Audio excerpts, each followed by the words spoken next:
இப்போ கேள்வி கேட்கிறேன், பழைய ஏற்பாட்டு கிறிஸ்து உங்களுக்கு சொந்தக்காரர் தான்? சொந்தக்காரர் இல்லை, அப்பா.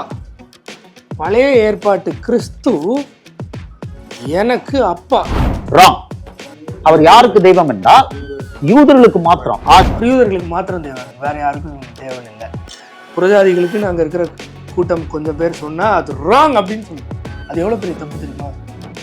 ஜஸ்டின் பிரதர், இந்த ஃபண்டமெண்டல் புரியலன்னா உங்க ஊழியத்துல நீங்க வந்து அந்தகாரத்துல இருப்பீங்க அப்படின்னா பேய் வந்து வேலை பார்க்கும். பேய் வந்து எங்க ஊழியத்தில் வேலை பார்க்கும். ஏன்னா இந்த கடவுள் வந்து பழைய ஏற்பாட்டில் கொடூர கொலைபாதகராக இருந்தார், நம்மளெல்லாம் வெறுத்தாரு, இப்போ தான் நேசிக்கிறாரு அப்படின்னு நான் தெரியாமல் இருந்துட்டேன்னா என் ஊழியத்தில் பேய் வேலை பார்க்கும். வேதத்திற்கு எதிரான கிறிஸ்தவர்களை வறுத்து எடுக்க போறோம், வாங்க.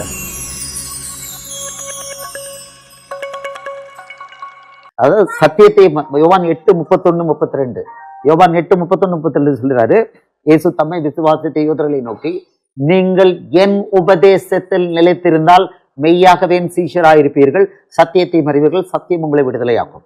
இப்போ நீங்க உங்க இஷ்டத்துக்கு ஒரு வசனத்தை ஒருத்தர், அது யூதருக்கு, இது இவங்களுக்கு இல்லை அவங்களுக்கு இல்லைன்னு எடுத்தீங்கன்னா, இந்த வசனம் இயேசு தன்னை ஃபாலோ பண்ண யூதர்களுக்கு அப்படின்னு தான் சொன்னார் அப்படின்னு எடுத்துக்கலாமா? சும்மா ஒரு கொஸ்டின் தான், சரியா? நான் அது அப்படி சொல்ல வரல, இருந்தாலும் ஒரு சின்ன ஹிண்ட்டு. நல்லா கிளியரா பிடிச்சுக்கோங்க. சரவணன் பிரதம், நீங்கள் என் உபதேசத்தில் என்னன்னு போட்டாரு, நீங்க இதை வயலேட் பண்ணீங்கன்னா you will be in bondage. சரி, என்னன்னு போட்டாரு, ஓகே. என் உபதேசம் அப்படின்னு ஆண்டவர் சொன்னார், ஓகே. அதே என்னன்னு சொன்ன அந்த ஆண்டவர் தான், அதே ஏசப்பா தான் இப்போ நான் சொல்ல வேண்டியது நிறைய இருக்குது, இப்போ சொன்னால் நீ தாங்க மாட்ட, தேட்டரவாளன் அனுப்புவேன் அப்போ சொல்லுவாருன்னு சொன்னார். ரைட்டா? சொன்னாரா இல்லையா? இதை வயலேட் பண்ணீங்கன்னா you will be in darkness, you will be under the control of the devil. I'm sorry. அதை யாருமே வயலேட் பண்ணலையா? அவருடைய உபதேசத்தை ஃபாலோ பண்ண வேண்டாம் அப்படின்னு யாராவது சொன்னாங்களா? நாங்கள் சொல்லப்பா.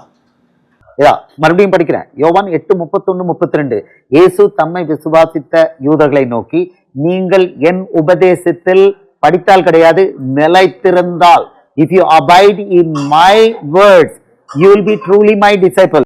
ஓகே, அது நான் எதுவும் இல்லைன்னு சொல்லலையே. எனக்கு தெரிஞ்ச அளவில் நீங்கள் தான் அவருடைய உபதேசம் மேத்யூ, மார்க், லூக், ஜானோட முடிஞ்சிருச்சு, அதுக்கு மேலே இல்லைன்னு நம்பிட்டு இருக்கீங்க.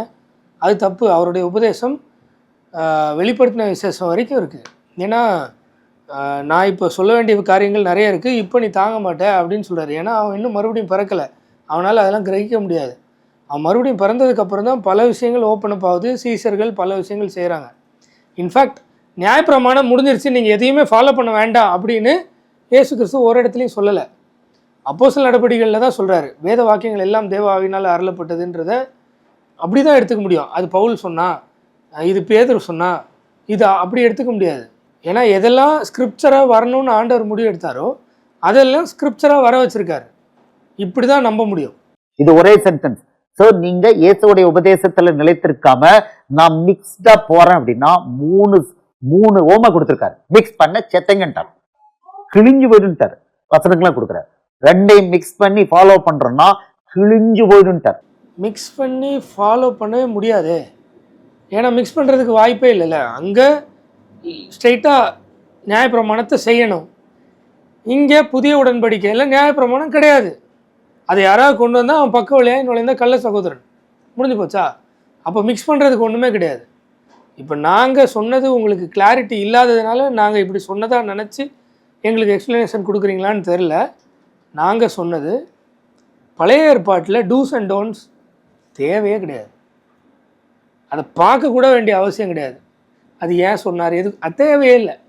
ஆனால் என்னுடைய அப்பா ஏசப்பா யார், எப்பேற்பட்டவர், அவர் சிருஷ்டிகர்த்தர், எப்படியெல்லாம் மனுஷனை நேசித்தார், எப்படிலாம் மனுஷன்ட்ட இடைப்பட்டார், ஆனால் மனுஷன் எவ்வளோ மோசமாக நடந்துக்கிட்டான், நம்ம அட்லீஸ்ட் அந்த மாதிரி நடக்காமல் இருக்கணும் அப்படின்ற விஷயங்கள்லாம் தெரிஞ்சுக்கணுன்னா 100% பழைய ஏற்பாட்டிலேருந்து கிறிஸ்துவை பற்றின அறிவில் வளர ஏகப்பட்ட விஷயங்கள் இருக்குது. அதை யாராலையும் மறுக்க முடியாது. கிறிஸ்துவை பற்றின அறிவில் வளர்கிறதுக்கு அதுக்கு தான் சபையே. சபை கூடி வருதலே அதுக்காக தான். ரெண்டே நோக்கம், கிறிஸ்துவை பற்றின அறிவில் வளரணும், சுவிசேஷம் பிரசங்கிக்கப்படணும். இல்லை இல்லை இல்லை இல்லை எனக்கு அதெல்லாம் தேவையில்லை, எனக்கு மாம்சத்தில் வந்த இயேசுவை மட்டும் போதும் அப்படின்னா முடிஞ்சு போச்சு. சரியா? பிதாவையும் குமாரனையும் உடையவர்களே. அப்போது பிதா அவர் தான். ஆனால் எப்படி இருந்தார், அவர் மனிதனை எப்படி இடைப்பட்டார், மனிதனோட எப்படி ஒரு ரிலேஷன்ஷிப்பில் இருந்தார், யார் யாரெல்லாம் அவர் எதிர்த்தவங்களுக்கு என்ன நடந்தது, அவருக்கு சப்போர்ட் பண்ணவங்க எப்படி இருந்தாங்க, அவருடைய பிள்ளைகளாகவே இருந்தாலும் அவர்கள் கடுமையான தவறு பாவங்களே செய்திருந்தாலும் பிள்ளைகளாக இருந்தால் அவங்கள எப்படி டீல் பண்ணார், அவர் யாருன்னு தெரிஞ்சுக்கணுன்னா ஆதி ஆகமத்துலேருந்து வரணும். மொட்டை தாத்தா குட்டையில் விழுந்த மாதிரி மேத்யூ மார்க் லூக் ஜானை படித்தா அவர் யாருன்னு தெரியாது, அவரை பற்றின அறிவில் வளர முடியாது. ஜஸ்வின் பிரதர், இப்போ உங்களுக்கு நீங்க சொன்னீங்க பழைய ஏற்பாடு வந்து எல்லாருக்கும் அப்படின்னு. இப்ப நான் சொல்றேன் இல்ல, நானே சொல்கிறேன் இல்லைன்னு. பழைய ஏற்பாடு எல்லாருக்கும் அப்படின்னு நான் சொல்லலை. பழைய ஏற்பாட்டின் தேவன் யாருக்கு தேவன்னு நீங்கள் கேட்டீங்க, எல்லாருக்கும் சொன்னேன். பழைய ஏற்பாட்டு எல்லாருக்கும் அப்படி நாங்கள் சொல்லவே இல்லை. ஆதியாகமம் 17:7 அந்த தேவன் நம்முடைய தேவனே அல்ல, அவர் நமக்கு எதிரி, நம்ம அவருக்கு எதிரி, அவர் நம்மளை ரிஜெக்ட் பண்ணிட்டாரு. உங்களை ரிஜெக்ட் பண்ணாருன்னு வேணால் நீங்கள் சொல்லிக்கோங்க. உங்கள் வாயின் வார்த்தைப்படி நடந்தால் வருத்தப்பட வேண்டியது நீங்கள் தான். சரியா? உண்மையாக ஆண்டவருடைய பிள்ளைகளை அவர் எந்த காலத்துலேயுமே ரிஜெக்ட் பண்ணலை. 17:7 என்ன இருக்குன்னா, உனக்கும் உனக்கு பின் வரும் உன் சந்ததிக்கும் நான் தேவனாக இருக்கும்படி எனக்கும் உனக்கும் உனக்கு பின் தலைமுறை தலைமுறையாக வரும் உன் சந்ததிக்கும் நடுவே என் உடன்படிக்கையை நித்திய உடன்படிக்கையாக ஸ்தாபிப்பேன். இந்த வசனத்தை கோட் பண்ணி இது லிட்ரலாக மாம்சத்தின்படி யூதர்களுக்கு மட்டும்தான், இந்த வசனத்தின்படி தேவன் புறஜாதியாரான நம்ம எல்லாருக்கும் எதிரி அப்படின்னு நீங்கள் சொல்கிறது உங்களுடைய அறியாமையை தான் காட்டுது. ஏன்னா நீங்கள் மேத்யூ மார்க் லூக் ஜானை தாண்டி ஏசப்பாவோட வார்த்தையை நீங்கள் படித்ததே இல்லை அப்படின்றதையும் காட்டுது. நீங்கள் வெறுப்பாக இருக்கீங்கன்னு நினைக்கிறேன். ஏதோ ஒரு இதில் அஃபண்ட் ஆகி அதை நான் படிக்கக்கூடாதுன்னு வெறுத்து போய் இருக்கிறீங்க. ஏன்னா இந்த வசனத்தோடைய உண்மையான அர்த்தம் புரியணும்னா எங்கே வரணும்னு நான் சொல்கிற இடத்துக்கு பைபிள் எடுத்துகிட்டு வரீங்களா? பழைய ஏற்பாடு ரொம்ப முக்கியம்னு நாங்கள் சொல்கிறதுக்கு முக்கியமான காரணம் இதுதான். பழைய ஏற்பாடு முக்கியம்னு சொல்கிறோமே தவிர பழைய ஏற்பாட்டில் உள்ள கற்பனைகள் நம்ம ஃபாலோ பண்ணணும்னு நாங்கள் சொல்லலை. நல்லா நோட் பண்ணிக்கோங்க. சரியா? ஏன்னா புதிய ஏற்பாட்டில் பேசின முக்கால்வாசி விஷயங்கள் பழைய ஏற்பாட்டில் உள்ள கொட்டேஷன்ஸ் தான். அதுக்கான எக்ஸ்பிளனேஷன் தான். அது நிஜம் இங்கே இருக்குது.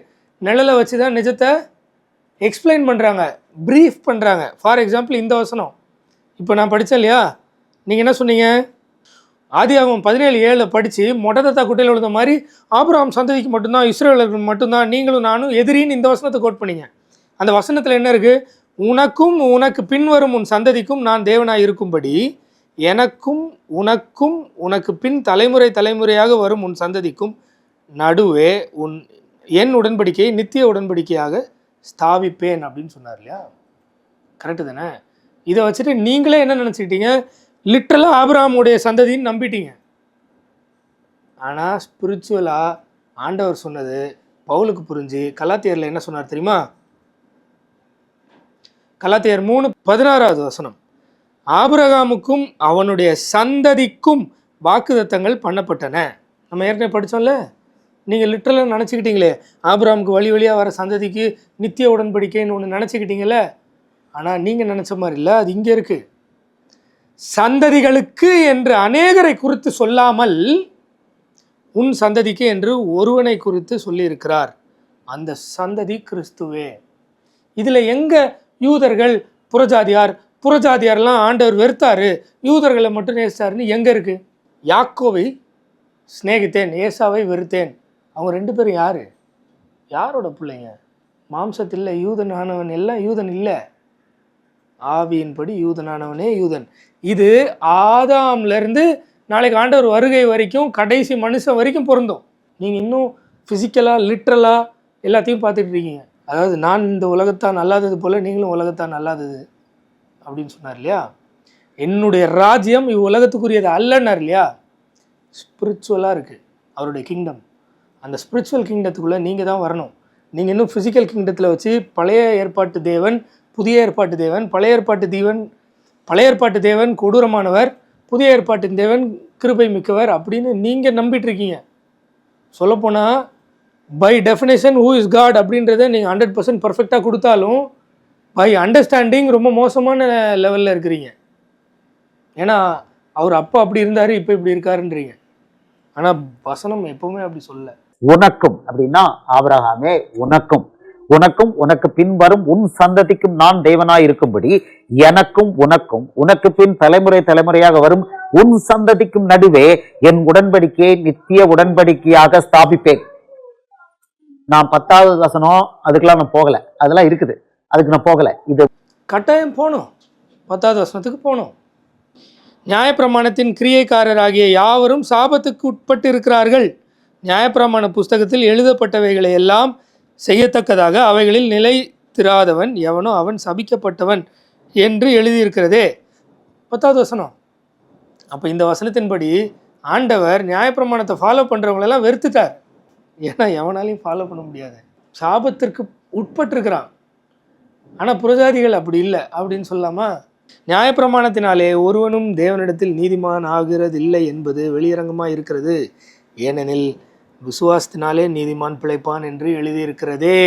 அது யூதனானாலும் புறஜாதியானாலும் விசுவாசத்தினாலே. அவன் யாராக இருந்தாலும் தேவனை தேடுகிறவன் கண்டடைவான். அந்த தேவனை எப்படி தேடுவான்? காணப்படாத அவருடைய நித்திய வல்லமை காணக்கூடிய இந்த படைப்பு பறைசாட்டிகிட்டே இருக்குது. நமக்கு உள்ள ஆல்ரெடி எழுதியிருக்கு. நமக்குன்னு இல்லை, உலகத்தில் பிறக்கிற எல்லாருக்கும் நமக்கு மேலே ஒருத்தர் இருக்கார், அவர் தான் எல்லாமே எழுதியிருக்கு. அந்த எழுதுனது மீறி தான் அவன் எல்லாம் பண்ணிகிட்டு இருக்கான். அந்த எழுதுனதுக்கு லைட்டாக செவி கொடுத்து ஏசப்பான்னு இல்லை ஆண்டவரேன்னு தேடினா இயேசு கிறிஸ்து அவனுக்கு வெளிப்படுவார். அது எப்போ? ஆதாம் காலத்திலேருந்து மல்கியா வரைக்கும், இல்லைனா இயேசு கிறிஸ்து காலம் வரைக்கும், இல்லை சிலுவை மரணத்துக்கு முன்னாடி வரைக்கும் பொருந்தும். தேடுனா கண்டடைவான். அதுக்கப்புறம் ஆண்டவர் வருகை வரைக்கும் உள்ள கடைசி மனுஷனுக்கும் பொருந்தும். தேடுனா கண்டடைவான். இதில் அவனை வெறுத்தாரு. அதாவது நான் தேவன் எல்லாரையும் ஒரே மாதிரி நேசிக்கிறார், நான் அப்படிலாம் சொல்ல வரல. நான் சொல்ல வர்றது லிட்ரல் சென்ஸில் யூதர்கள் புறஜாதியார். யூதர்களை ஆண்டவர் நேசித்தார், புறஜாதிகளை வெறுத்தார். புறஜாதியார் எதிரி. எவனாக இருந்தாலும் ஆண்டவரை ஏற்றுக்கொள்கிறதுக்கு முன்னாடி வரைக்கும் நம்ம பார்வையில் எதிரிகளாக இருக்கும். ஏன்னா அப்படிதான் அவர் சொல்கிறதுக்கு நம்ம நேர் எதிராக போயிட்டுருக்கோம். ஆனால் அவரை அக்செப்ட் பண்ணி அவர்கிட்ட வரும்போது நம்மளை மறுபடியும் பிறக்க செய்து தேவனால் பிறந்த எவனும் அவனுடைய வித்து அவருக்குள்ளே இருக்கிறது அப்படின்றது அடிப்படையில் அவன் ஆண்டவரோட இணைகிறான். இணைஞ்சதுக்கு முன்னாடி இருந்ததை பற்றி பேசிகிட்டு இருக்காங்க எல்லாரும். எதிரிகளாக இருந்தோம், இப்போ இப்படி ஆகிட்டோம். அதை எடுத்துகிட்டு போய் யூதர்களாக இருக்கும்போது புறஜாதியாரெலாம் எதிரியாக இருந்தாங்கன்னு அப்படி இப்படி இப்படி போடுறது சரியா இருக்காது. இந்த வசனம் எப்போ தேவன் இந்த வசனத்தை பேசினாரோ, இதை டைரக்டா பேசுறார். அவருக்கு முன்னால அப்பியர் ஆகி பேசுறார் ஆபிரகாம் முன்னால. இந்த வசனத்தை அவர் பேசின உடனே ஆபிரகாம் தவிர பாக்கி அவ்வளவு பேர் என்ன ஆயிட்டாங்க? புறஜாதி. தப்பு. அந்த சந்ததி கிறிஸ்துவேன்னு பவுல் முடிக்கிறாரு. அதுதான் உண்மை. நித்திய உடன்படிக்கை யாருக்கு? அந்த நித்திய உடன்படிக்கை என்னது? கிறிஸ்து தான் நித்திய உடன்படிக்கை. இயேசு கிறிஸ்து தான் நித்திய உடன்படிக்கை. சரியா? அவர் மூலமாக நம்ம எல்லாரும் வரோம். ஆபிரகாமும் அவர் மூலமாக தான் வராரு, நானும் அவர் மூலமாக தான் வரேன். ஒருவேளை நீங்கள் மனம் திரும்பி ஆண்டவர்கிட்ட மன்னிப்பு கேட்டு மறுபடியும் பிறந்திருந்தால் நீங்களும் அவர் மூலமாக தான் வரீங்க. யாரும் தனியாக போக முடியாது. யூதர்கள்ன்றதுனால ஸ்பெஷல் ப்ரிவிலேஜ் எதுவுமே கிடையாது. பால் பீட்டராக இருந்தாலுமே இயேசு கிறிஸ்து மூலமாக தான் வராங்க. அதே சமயத்தில் இருந்த புறஜாதியான கொர்நேலியும் அதே இயேசு கிறிஸ்து மூலமாக தான் வராங்க. ஆபிரகாம் அந்த நிமிஷமே ஆபிரகாம் மட்டும் ஆண்டவரோட பிள்ளை, மற்றவங்களாம் புறஜாதியார் ஆகிடுறாங்கன்றது நாட் அக்செப்டபிள். ஏன் அப்படின்னா, இதோ நான் ஏற்கனவே சொன்னது மாதிரி பல வீடியோஸ் போட்டிருக்கேன். ஏற்கனவே ஒரு வீடியோ பழைய ஏற்பாட்டிலே புறஜாதியார் எத்தனை பேர் ஆண்டவர் ஏற்றுக்கிட்டாங்க, ஆண்டவர் எத்தனை பேர் அங்கீகரித்தார் பிள்ளைகளா அப்படின்னு பேசியிருக்கேன். ஸோ இந்த பிரிவினை பழைய ஏற்பாட்டிலே இல்லை. யூதர்கள், யூத மார்க்க தமைந்தவர்கள் பழைய ஏற்பாட்டிலே இருந்தது. இது கேன்சல் பண்ண முடியாது. இந்த வசனம் கேன்சல் பண்ண முடியாது. பிரதர், நான் தாழ்மையாக சொல்கிறேன், உண்மையாக நீங்கள் மேத்யூ, மார்க், லூக், ஜானை தாண்டி திறந்த மனதோடு படிச்சிருந்தீங்கன்னா அந்த கலாத்தியரில் இந்த விஷயம் படித்து இது உங்களுக்கு புரிஞ்சிருக்கும். நீங்கள் அதை ரிஜெக்ட் பண்ணிட்டீங்க, மேத்யூ, மார்க், லூக், ஜானோட நின்ட்டீங்க. அதனால் உங்களுக்கு இது புரியல. ரொம்ப தவறாக புரிஞ்சிருக்கு, ரொம்ப மோசமாக புரிஞ்சிருக்கு. இதை மறுபடியும் ஒரு தடவை படிக்கிறேன். இதில் அவர் ஆபிரகாமே, இப்போ தான் நீங்கள் தான் ஆபிரகாமே, இன்னையிலிருந்து நான் உனக்கும் உனக்கு பின் வரும் உன் சந்ததிக்கு தான் தேவன். அப்படின்னா என்ன அர்த்தம்? தம்பி பேர் என்ன? அவர் பேர் மைக்கேல், மறந்துட்டு. Michael, Shri, Saravanan, you are not my children. உங்களுக்கு நான் தேவன் இல்லை, ரிஜெக்டட். இங்கதான் புறஜாதி உண்டாச்சு. ஏதோ ஒன்று போய் எங்கேயோ போய் எப்படியோ கொண்டு போய் என்ன வேணால் சொல்லலாம், ஆனால் அது சத்தியம் ஆகிடாது. சத்தியம் ஆன் தி ஹோல் படித்து கான்டெக்சுவலாக புரிஞ்சால் மட்டும்தான் சத்தியமாக இருக்கும். அவுட் ஆஃப் கான்டெக்ஸ்டில் அங்கேருந்து பிட்ஸ் அண்ட் பீசஸாக எடுத்தீங்கன்னா இப்படி தான் இருக்கும். எல்லாரும் என்டையர் அதர் பீப்புள், ஆபிரகாமை தவிர பாக்கி அவ்வளவு வெறும் புறஜாதியானது. இந்த புறஜாதி இங்க தள்ளி விட்டார்.